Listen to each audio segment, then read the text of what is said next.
bloody knuckle effects. Before we begin, you will need to learn how to control opacity. For a translucent effect, use more activator than pigment and lightly dip the brush into the palette. For more opaque effects, use less activator.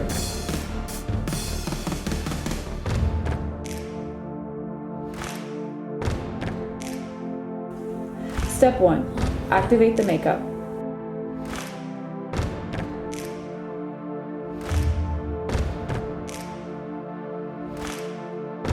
Begin applying the makeup using the stipple brush in a tapping motion.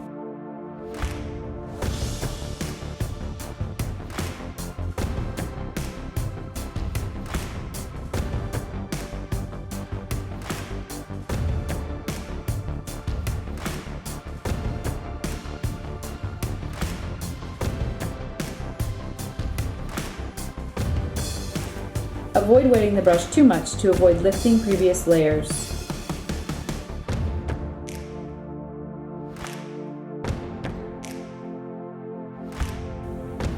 Add more activator as needed.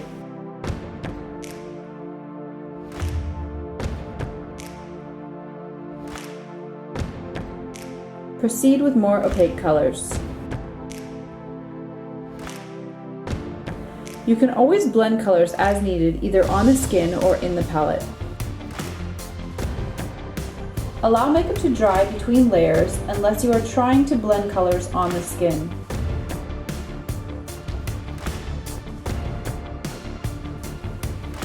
Finish by using the sponge to blend and layer more opaque colors.